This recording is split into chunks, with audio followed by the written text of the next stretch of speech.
Would you like to save not hundreds, but thousands of dollars? Did you call RoofMax? Well, call RoofMax with their patent-pending technology, which can add years to your roof without needing to replace it. And it's easy. You just pick up the phone for a free quote. Plus, they use state-of-the-art satellite technology to measure your roof. So, if your roof is over 7 years old, then you should call RoofMax today at 352-639-2777. That's 352-639-2777. You're invited, Ocala, so come on over to 5 fabulous acres of Christmas giving for your home, your family, and your friends at Bob Wine's Camellia Gardens in Ocala. You'll find it all here in one place, like Ocala's best poinsettias, regularly $6.99 each. You get 3 for just $15. Everybody's favorite budded and blooming foil-wrapped Christmas cactus, just $12.99. And of course, living Christmas trees, starting as low as $29.99 for tabletop size and $99 for sheared to perfection living red cedar and Carolina blue sapphire. That's not all. You need to walk this garden to see hundreds of other ideas for giving and decorating. And don't forget the gift certificates. You get one for yourself for everyone you buy for others. Don't miss this Christmas place. It's Bob Wine's Camellia Gardens and Nursery on Southeast 38th Street in Ocala, just east of Lake Weir Avenue. Daily till 4, Saturdays till 3, in the same blooming Christmas place for 72 holiday seasons. Sold, sold, sold, sold. You're having another great day and you have good taste tuning into WOCA The Source with Ocala Talks and Tom Schmitz. Well, 1 out of 2 isn't bad. Welcome back to Ocala Talks on a Friday, halfway through hour number 2. Susan Schmitz in studio with me. She is every Friday. I saw this story and I was like, yeah, not really that surprised. The headline goes, packed house. Dunellen is a resounding no for Florida's proposed Northern Turnpike extension. Well, yeah, you would think that the people that live where the road is proposed to go through their backyard would have, some people would have issue with it. I have spoken in the last couple of days. I've spoken to County Commissioner Kathy Bryant. She was on yesterday. She spoke how that she is against the road coming into Marion County any more than it already is.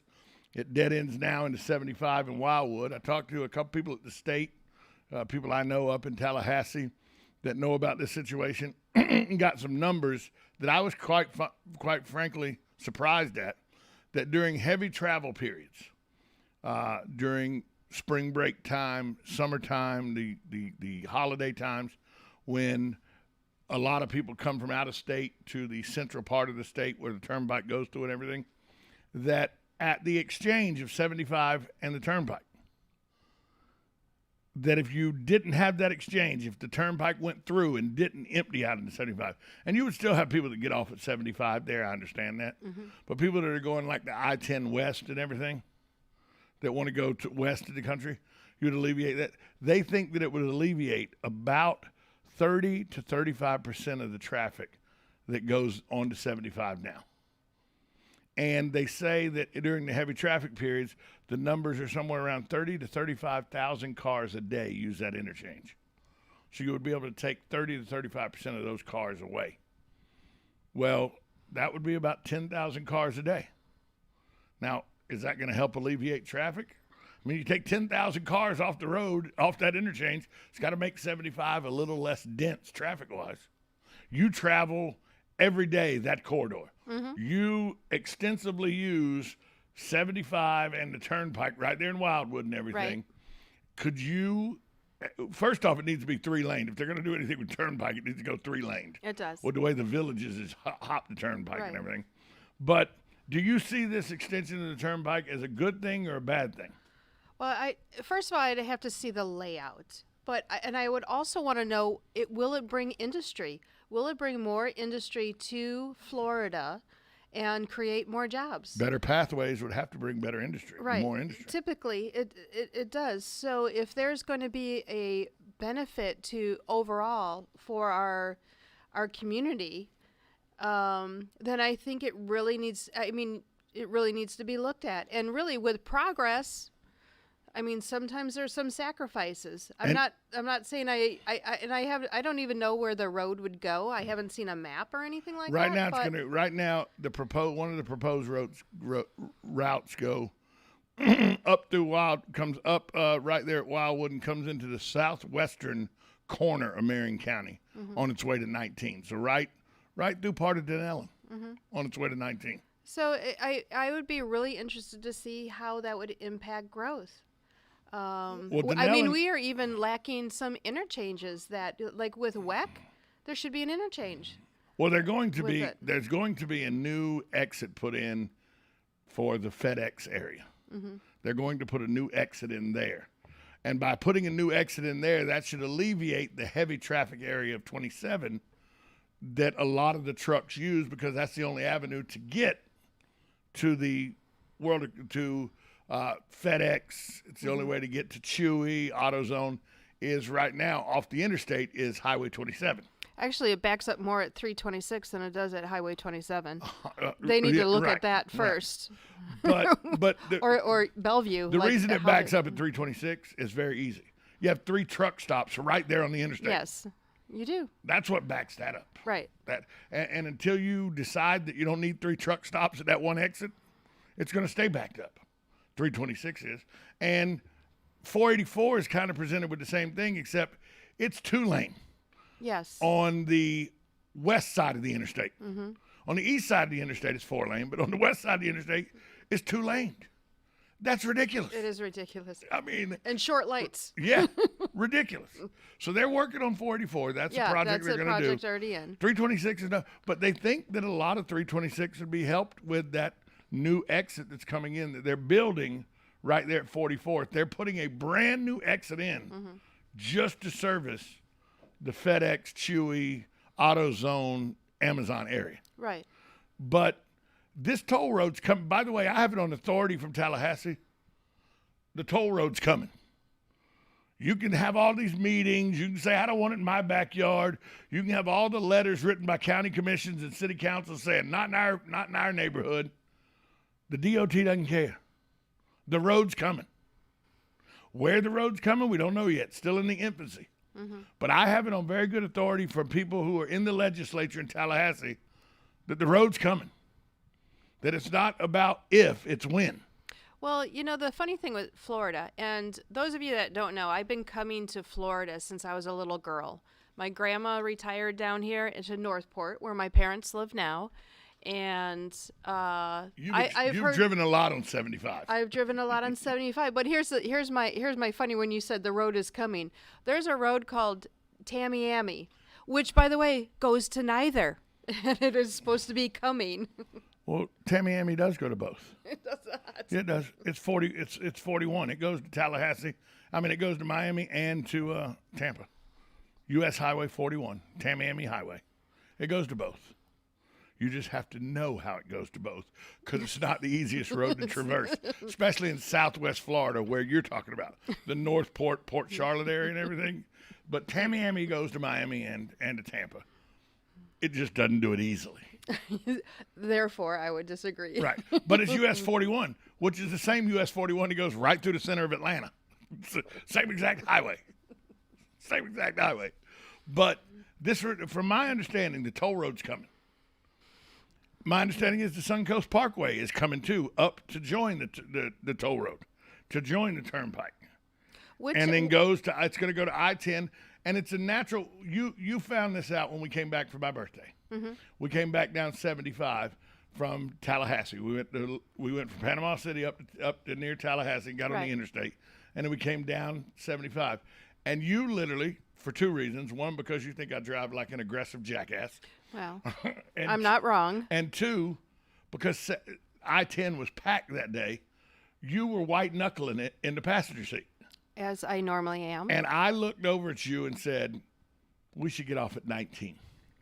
And we got off at Highway 19 and up in the Panhandle part and took 19 all the way down till it got to 27, took 27 into town. And it was a 4-lane highway. It was not a bad ride at all. And there was no traffic on it because nobody ever uses 19. Well, that's the road they're talking about taking the Turnpike to, so then you'd have an unfettered access to I-10 to go west, young man. Well, it is challenging to traverse to that side of the state, even from here. Yeah, it really is. And so My understanding is whether you like it or not, whether you want it or not, the road's coming. It's not if, but it's when. The DOT is going to, they're going to do these meetings. They're going to listen to your concerns. They're going to, listen to what your thoughts are, and then they're building the road anyway. They just hadn't decided where they're building the road yet. Where's the road? And again, remember, I've only lived here for 3 years. When I'm out in horse country doing deliveries or pickups, Yes. I see all the signs that said, no, don't asphalt my... That's because they were going to bring the Suncoast Parkway. Literally in 2018, there was a meeting. I was at the county commission meeting. There was a meeting where the Florida DOT showed up. And there was talk about extending, and the Suncoast Parkway, there was 3 roads going to get extended down in South Florida, the Suncoast Parkway, and the Turnpike. The southern part has been axed, but the Turnpike and Suncoast Parkway are still viable. And they, in 2018, they did the same thing. They were doing these town hall meetings to show you the 5 proposed routes. And 4 of them came right through horse country, splitting horse farms in half, where people would have to get from one pasture to another pasture. If the proposed road went, they'd have to load their horses up into trailers and move them by the road to get to another pasture. Okay, so I was in the building because the DOT thought it wouldn't be that big deal. They'd come out, they'd introduce it. It was all it was all wooded area and everything. Nobody lived out there. It wouldn't be that big a hard sell and everything. The DOT, because they had listened to a group out of Jacksonville that had done the study and everything. Oh, it's just pasture land and everything. It'll be an easy sale. It was not an easy sale. The room was packed. Horse Farms Forever people were there. No asphalt. It was ridiculous how many people were there to tell the DOT where they could shove this. And the guy from the DOT literally stood up and goes, "Folks, you don't understand." And this is where he lost the room. He didn't have a good grasp of the room anyway, but he really lost it with this statement. He goes, "Y'all don't understand. We just put 5 lines on a map. Nothing's set." So what you're saying is we just put this up here to give y'all something to look at. We're going to put it wherever we want to put it. It's how everybody in the room took it. And when you're in that room, which is as a group of people now that are talking about they don't like the gambling aspect in this county and everything. It's the same room. It's the horse people that are part of the pari-mutuel over here, the betting on horse racing and all. It's the horse industry. The horse farms don't want these roads to go through. There's a certain group of people you really should think about before you pick fights with them. And the horse industry is one of them. It is. Remember, this area sued the Lexington area for horse capital of the world and won. Okay? So we're very passionate about horses here in horse country. And this guy comes in this meeting and tells a room full of horse country people, by the way, they may not look like it because they're in dirty blue jeans and farm shirts and everything. Say. They could buy and sell this guy and everybody that was with him hundreds of times over. Or more. And he's looking at them like, "You morons. Why are you getting so upset? This is a preliminary hearing. And he literally played it like, we just threw 5 lines on a map. It's no big deal." I thought, well, here we go. That guy's probably unemployed when he gets back to wherever he's going. Because whoever had listened to this company out of Jacksonville who drew these lines, because it was just pasture land. Who the hell cares?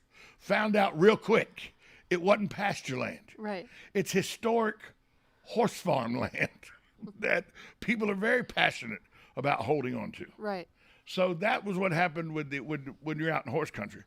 These same people are the people that are like, nope, I'm not going to bring the turnpike through my area either.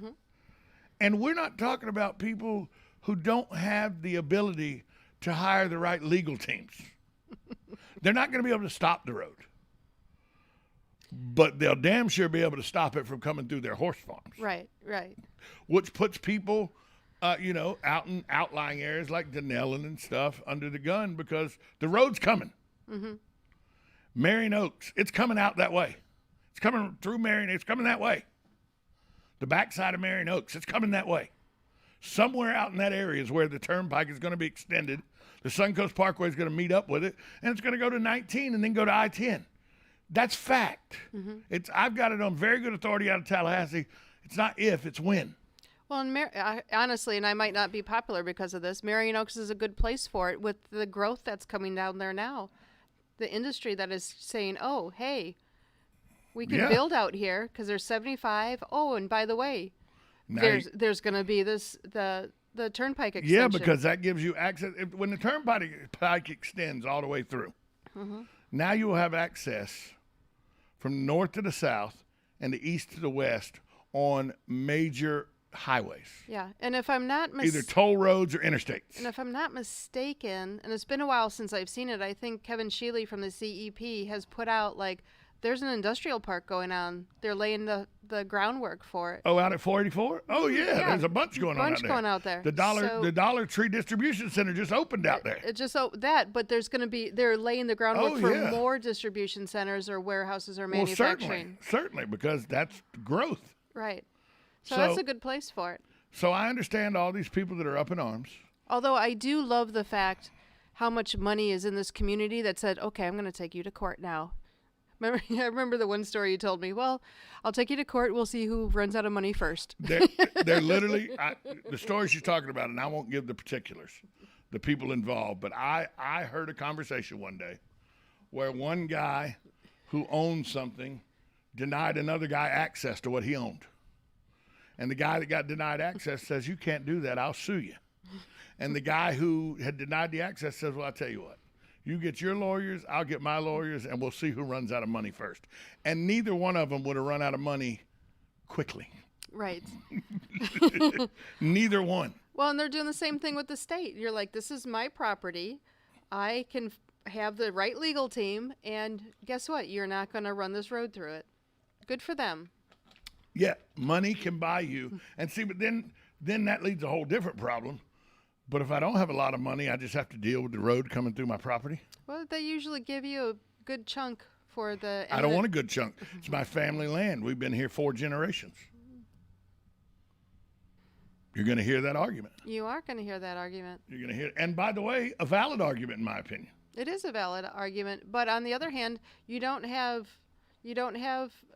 progress or growth without some sort of sacrifices. I think, and this is just me, I've looked at it, talked to people with the DOT, talked to people in Tallahassee. The federal government owns enough right-of-way on 75 that they can make 75 4-lane through here all the way. That extra lane would help a lot. And it's already there. You already own the land.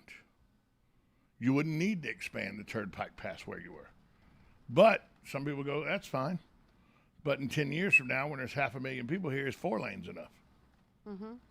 What do you do? Then it goes to 6 lanes?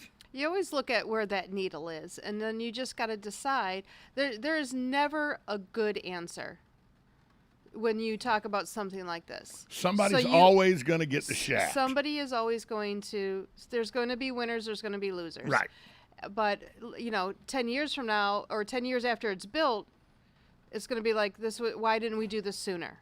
It's going to be the next, something out of somebody's mouth. Well, and you're going to have, something's going to have to be done for the roadways in this community because the Census Bureau, everybody agrees with the way people are moving to this area, the way people are moving into Florida, that this area, the Ocala, the Ocala Villages area, what they are bringing in, used to be Gainesville, Ocala. Now they're talking about Ocala Villages, okay? Because the villages have become so big. Right. Ocala Villages, the U.S. Census Bureau says 550 to 600,000 people will be here by 2030, 2032, somewhere around in there. That's 10 years from now. You have over to... 500,000 people. That's what's that compared to now? Another 160, 170,000 people. Almost 50% more than what we have now. Right. You add that 50% more in, and with their cars and everything, you think we got problems traffic-wise now. Right. You need to be proactive. Not reactive. Right. We see what reactive does. Right. Reactive is I-4. Okay?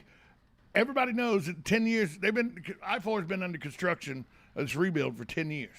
By the time they get it done, everybody who talks about it says by the time they get the new I-4 corridor done, it'll be obsolete. It'll be out. Right. So, but that's because Orlando was reactive. Mm-hmm. They saw the problem blow up and then said, oh, God, we got to do something with the roads. Slap a Band-Aid on it. Didn't really. Whereas we have an opportunity here to be proactive and build the roads before they're actually in dire need. They're needed now, but there's not a dire need for them.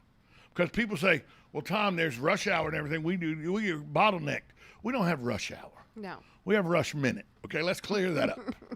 Okay, even on your worst day, if you're out at 484 and 200 and you decide to come east on 200 to downtown Ocala, what's that, probably 15 miles?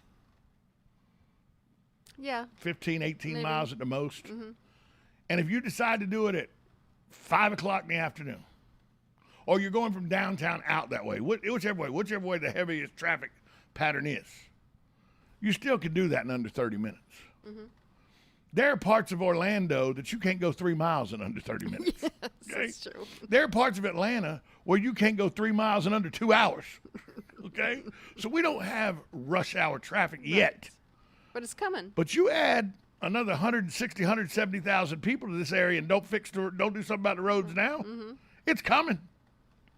So whether you like it or not, I have it on authority out of Tallahassee. The road's coming. The Turnpike's extending. The Suncoast Parkway's extending.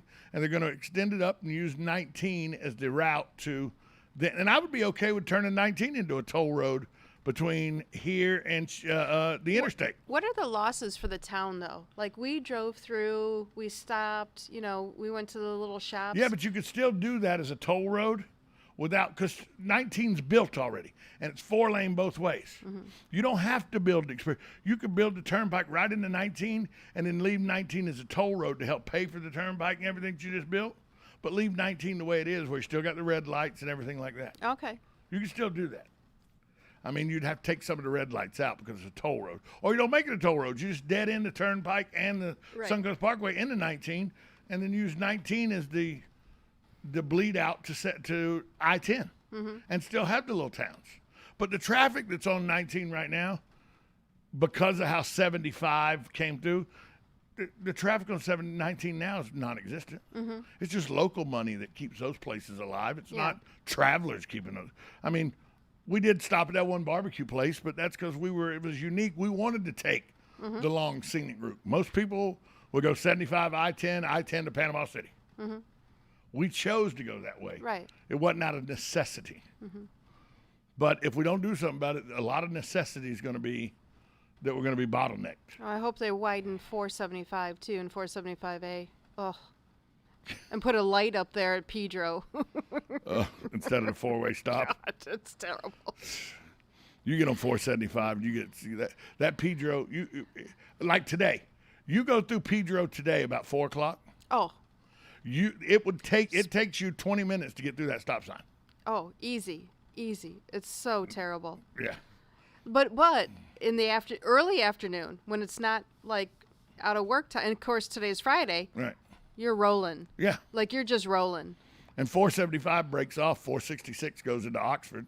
But, that's another area growing, Oxford. Mm-hmm. And it's, 4 miles from the Turnpike, from the 301 part of the Turnpike. So, you're going to have to expand. And I like that the DOT is being proactive, not reactive. Agreed. There are people that are going to not like the outcome. Mm-hmm. And I know that there are people that are going to fight tooth and nail to make sure it doesn't come through their property. Mm-hmm. And by the way, that's your right as a citizen to do so. Right. But there are going to be some people that the inevitable is going to be they're going to lose property because you're not going to stop progress. And if everything stays the way it's staying, people are coming here in droves. And you got to have some sort of artery system to move them around. Yes. You just have to. And they say, oh, it's an evacuation route. To me, that's secondary. No. This is about moving people through this area in the best manner you can. And people are going to go to Orlando. They come down from the Midwest 75 is the artery they use.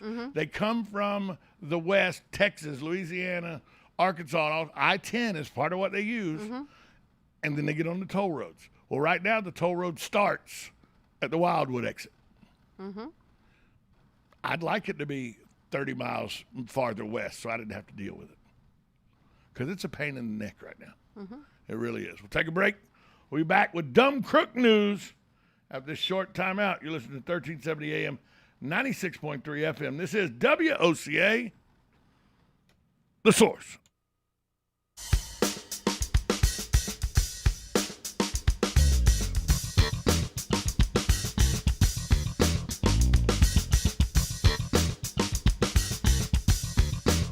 Broadcasting from the Ocala International Airport, this is WOCA AM, W242CA FM, Ocala, 1370 AM, 96.3 FM, The Source.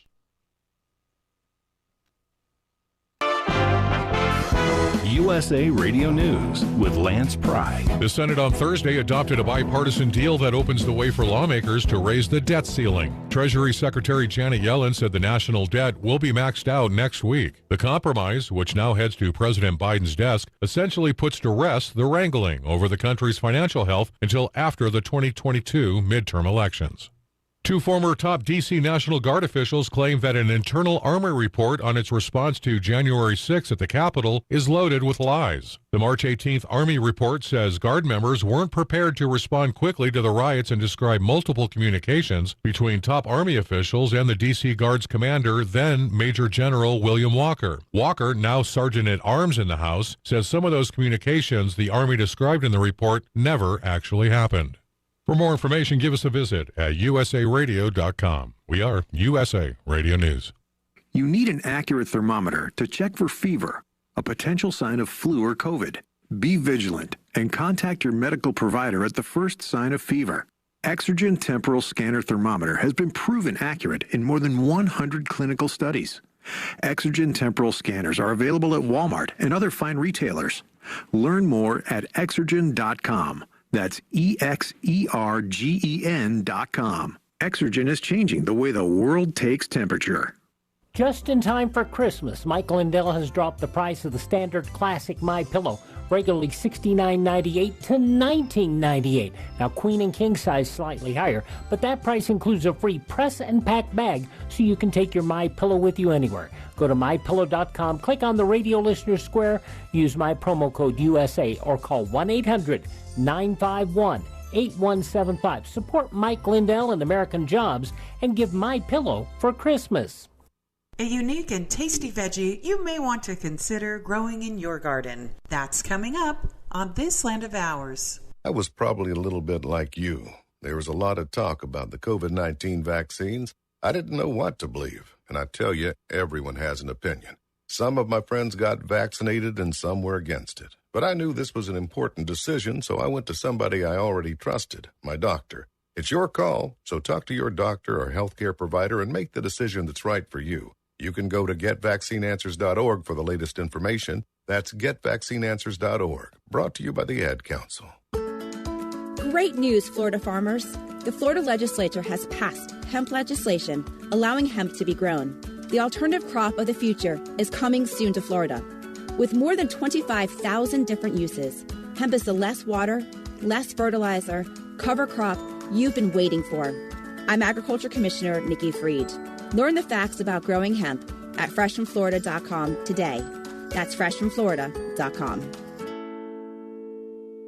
If you want something special that isn't fussy in the garden, try growing common ice plant. It's one of those veggies that chefs love because it makes a unique addition to the restaurant menu. Also known as salty ice plant and crystalline ice plant, the salt ice plant gets its name from specialized translucent cells that form on the outside of the plant. They are the little hairs called trichomes that form on most plants, but they look like they're filled with water on the plant. The leaves and stems have a fresh, salty flavor. You can also make a soap substitute from the leaves. In some states, salty ice plant is considered invasive and is banned. Check to see if ice plant is legal in your area before planting. Because it can take over a garden, consider growing common ice plants in large containers in a greenhouse or outside where they'll get full sun. I'm Kathy Isom, Southeast AgNet.